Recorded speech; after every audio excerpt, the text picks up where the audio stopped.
Once upon a time, a very thirsty ant was drinking water from the river.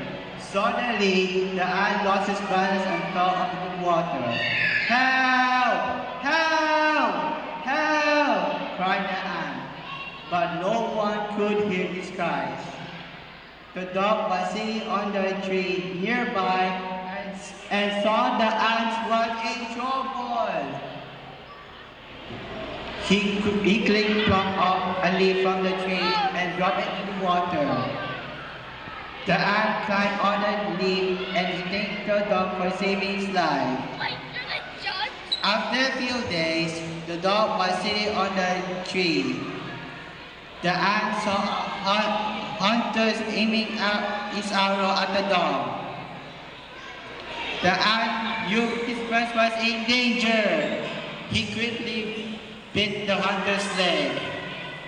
The hunter cried in pain. Ah! Ah! Ah! This time, the dog thanked the ant for saving his life and they became friends forever.